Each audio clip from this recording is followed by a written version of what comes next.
What is up, guys? It's Mr. Lee Redden here with episode number 15 of the Dynamo Dresden file.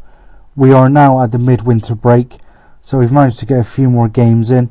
The previous episode obviously ended okay-ish with 2 wins, if I remember correctly.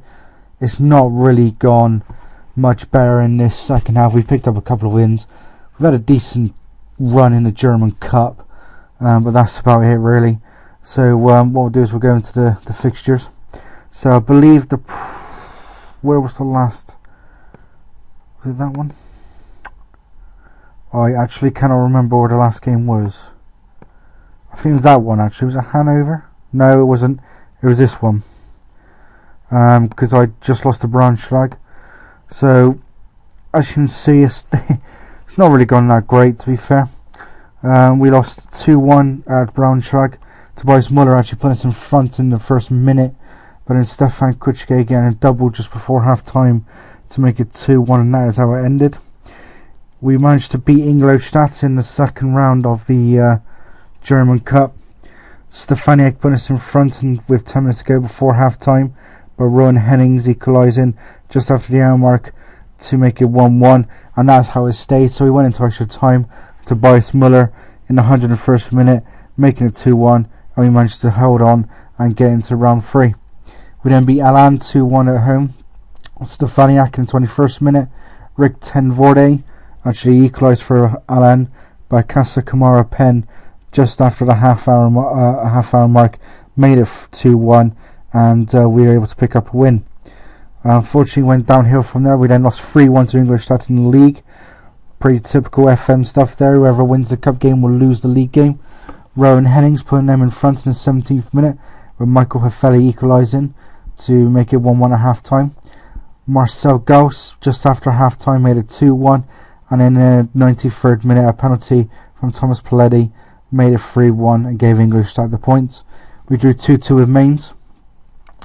Michael Gregorich putting them 1-0 up in the 5th minute, and then Leon Kem making it 2-0 just after the half hour mark. Tobias Muller managed to pull one back just on the stroke of half time, and then just after the hour mark he made it 2-2 with the second of the game, and we were able to pick up a point. We then lost 1-0 Paderborn. Julian Schreiber just after the hour mark, giving them just after the half time, giving them the only goal of the game. We then lost 2-0 home to Bayer Leverkusen in round 3 of the cup. Stefaniak goal in the 13th minute, and Gonzalo Castro with just 4 minutes to go making it 2-0. The thing is, in this game we actually held our own. We had 9 shots on target to their 8, so it was a bit disappointing really, but that's how it was. When he got smashed 6-0 by Bochum. Selçuk Alabaz, Daniel Hafer, Marco Ternazio and Ronnie Marcus had it 4-0 to them at half time. It was just 7 minutes to go. Nazarov made it 5, and then Marcos got a second to make it 6, and they were actually just below us at the time, which was even worse. But we then managed to pick up a win at home to Byfield thanks to Tobias Muller. That was the last game before the winter break, so we were able to pull away a little bit. As you can see, we needed it, to be fair. We are struggling a little bit. We are 14th. We are 9 points clear of the bottom 2, which is good.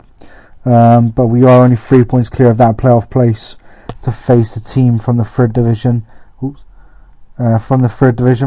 is at the moment Munster. So yeah, we need to pick up some wins. We actually got to the round just before the quarterfinals, which was pretty good. And then Leverkusen actually got a cone.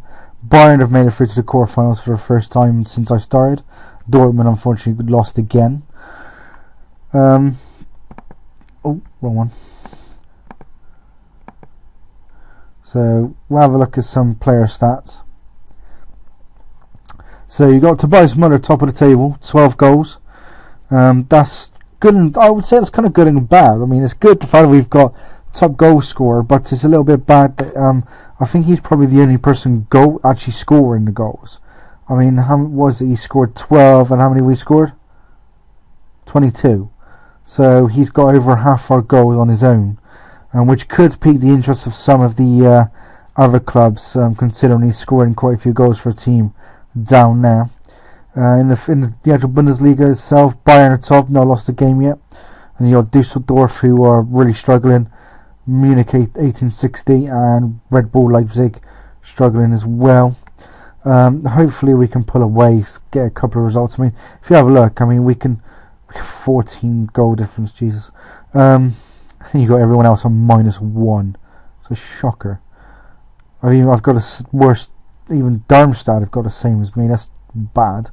But a win can jump us up to like 10th or something like that. We're not actually that far from. We're only 10 points off of Osnabrück in 3rd, which is how really close this is, which is kind of weird.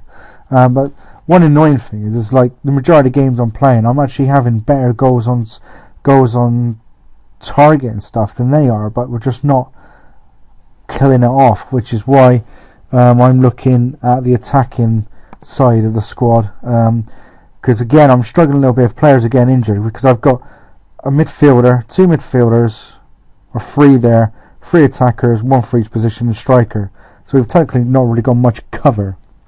So I'm hopefully going to try and bring some cover in January transfer window, whether it be loans or a permanence, we're not too sure yet.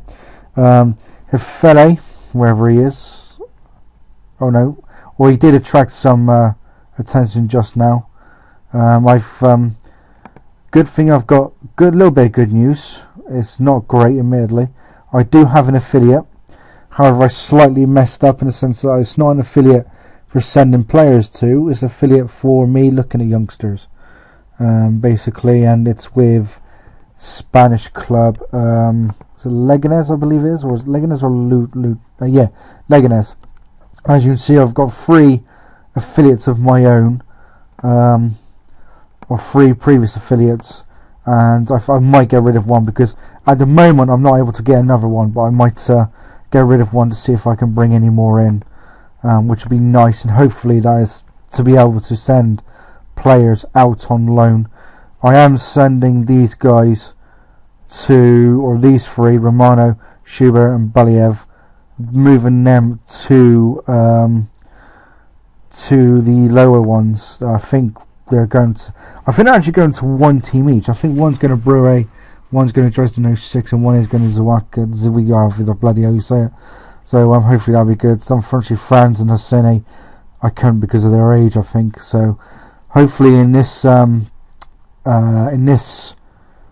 youth intake I'll get some decent players. My finances have improved drastically. 6 mil.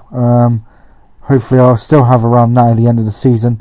A decent finish will hopefully grant me some money, and I might look at hopefully upgrading some facilities or something.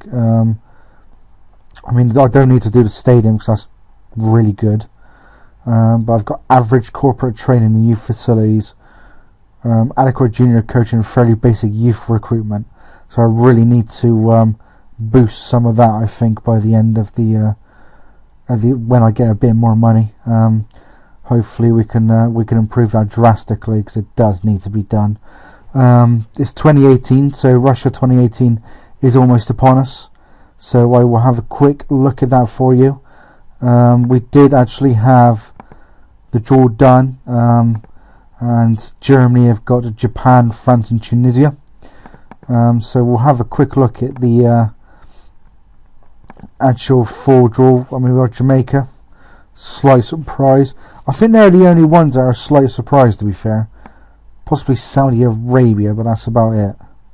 England, as you can see there, got Ivory Coast, Poland and the US. Considering they are quite overpowered on this game, because you see they won the Confederations Cup, being Germany in the final. They should hopefully win the World Cup, to be fair, and again get to the Confederations Cup again.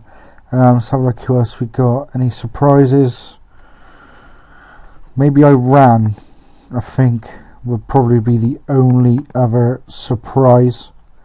Let's have a look at the so they had Iraq and Saudi Arabia, so they've done pretty well there, to be honest, to get through that.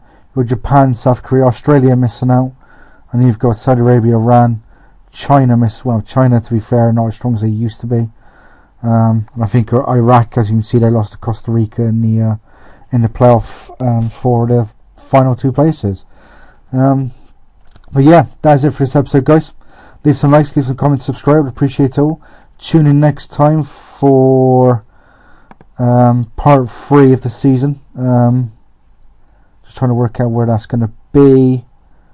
So what was it? It's normally 17 to 9. So it's going to be 26. So it's going to be 7 games. So I believe it'll be where it was last time, which I think was the... so yeah, it's Hanover. So I think I may have actually missed out quite a few games there, to be fair. I think that was the last one there, actually, Hanover. We beat Darmstadt 1-0 thanks to Tatardini. Lost 2-1 at Karlsruhe. Tobias Muller scoring for us. Van Yernin, I think, scoring for them twice. And we drew 3-0, which I believe is Union Berlin.